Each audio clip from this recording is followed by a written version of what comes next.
start out with a new version of Photoshop, I like to customize a few things. To state the obvious, preferences in Photoshop is where you can set your own preferences. For example, if you don't like the images opening in tabs, you can turn that behavior off here.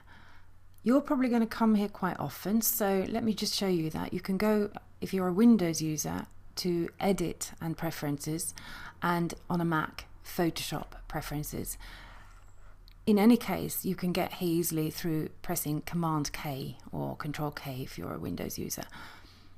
This will take you to the general preference, and if you're going from the menu, you can of course choose any preference you like here. I'm going to just go systematically through them here. Starting with general. I'm now in CS5, but it's not changed that much, although these have now been just put in one column, whereas in earlier versions you had two columns there. The first new things you're going to come across is the HUD color picker, and that's a heads up display. Basically, it's a color picker that floats through a shortcut, and here you can decide how you want it to look.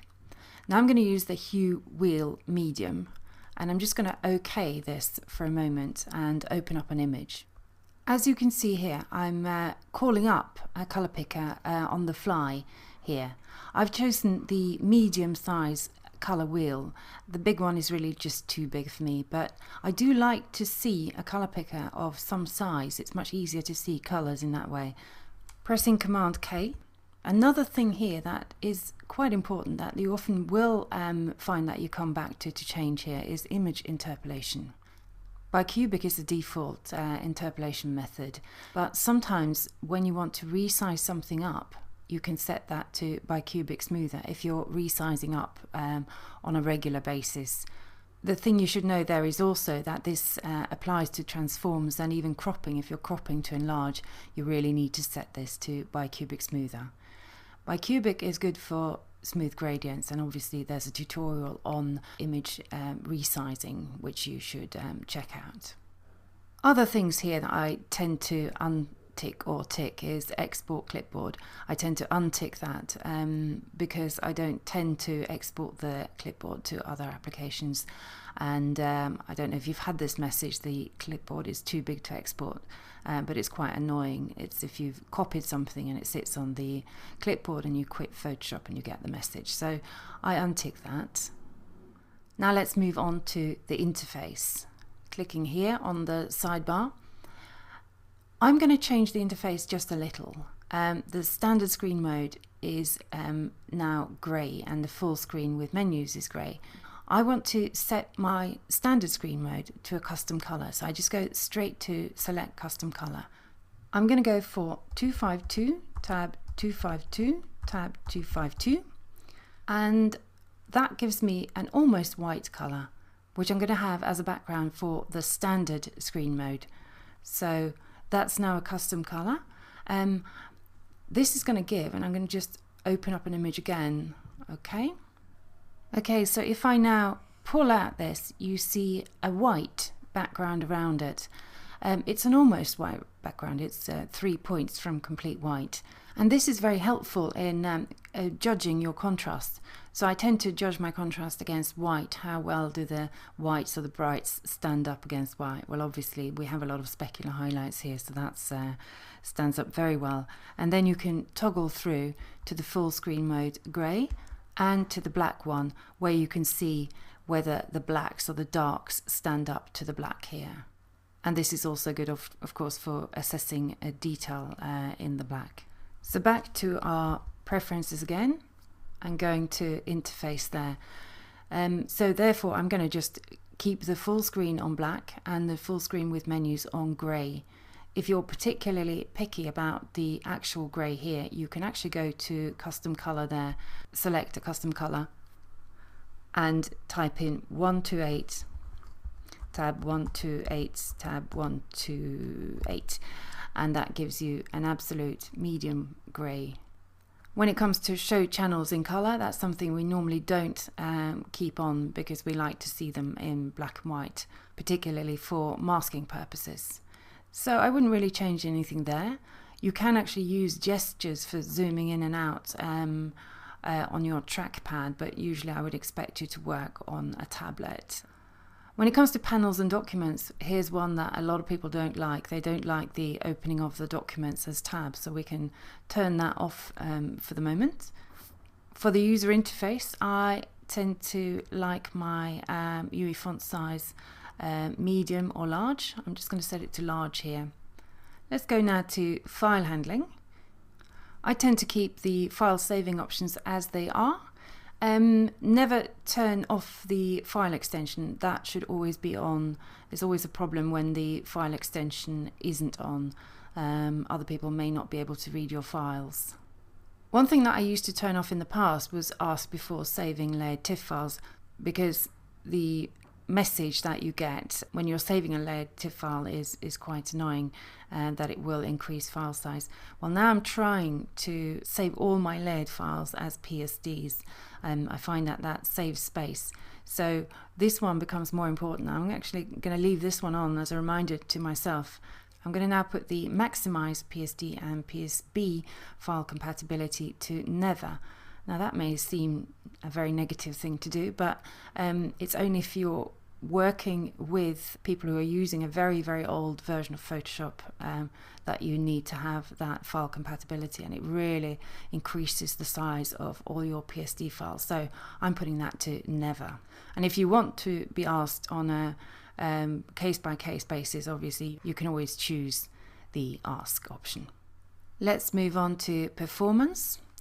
Here I'm actually working on from a laptop, so I've only got one hard disk here, but if you have, let's say you have 3 hard disks, one that you're working on, one is your startup disk, and one is an extra, what we call a scratch disk, a disk with as much space as possible available on it in one big block, then I would set the scratch disk as number 1, the startup disk as number 2, and the disk that you're working on as number 3.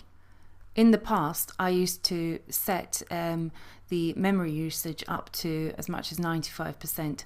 I've done a lot of testing now, and I find that actually just leaving it at default is the best at the moment, the way it works with current systems. There's a new option here on the history and cache, tall and thin, default, big and flat. Well, tall and thin is for when you work with quite small size documents but with lots of layers. Big and flat is if you're working with very large documents from a high-end digital back, say, but not with a lot of layers. And default is somewhere in between. Generally, I'm not going to change anything here, but it's up to you. You can experiment and find the best settings for you and your system. All the preferences for performance will relate to the actual system that you're working on. Now, the GPU settings, if you're new to Photoshop CS4 and CS5, you'll find that with the GPU settings turned on, Photoshop will use the power of your video card to do certain things. Now, this may, in some cases, slow down your computer. So if you do have any problems with drawing, for example, a big lag on your brushes or transformations that are lagging behind a lot, try to disable this. Obviously, that's not ideal. It doesn't really go with the design of Photoshop as it is now, but it may be the immediate solution to your problems. Moving on to cursors, this is one of the most immediate important things for retouching, and the only thing I do there, I tend to leave painting cursors on the normal brush tip, the brush preview at bright red. You can change that to any color you like, but remember it has to show up against what you're painting on. But the most important thing is to set now the other cursors to precise instead of standard and getting the picture of the tool. You want to do it the professional way and set it to precise, where you actually get a precise point there, marking out your sample, for example, from your tool. Now the rest is pretty easy, and there aren't many changes, or no changes at all actually. Transparency and gamut, that just shows you the transparency pattern, and I'd leave that as it is. Units and rulers, well, I keep changing this all the time because naturally, as a European, I think in centimeters. But when I'm thinking print, I tend to think 5x4, 10x8, 12, 16, 16, 20, etc. So, and that's in inches. So I'm going to change it to inches just for now. I leave the type alone. Type's got nothing to do with what we're doing here, and the rest as well. Guides, grids and slices, I leave those as well as default, with the colour of a guide. If you pull a guide into an image, cyan, and smart guides magenta. On plugins, you may set an additional plugins folder, but it's best to install the plugins properly. Incidentally, we do have a problem with plugins in CS5 now because it's become a 64-bit application and a lot of plugins won't work with it. They're simply not designed for that. You can set Photoshop to work in 32-bit, and I'm just going to show you that in a moment here. On type, we do nothing, and so we can just press OK, and that's our preferences. I'm just going to show you now how we can set Photoshop on applications and set Photoshop CS5, and the actual application is here within the folder. Now if you go on more info here, you can see that there is an option here for opening in 32-bit mode, so that you can work in 32-bit with the actual plugins that will work with this version of Photoshop. Some of the preferences immediately take hold, but to get all the preferences activated, you need to quit and restart Photoshop.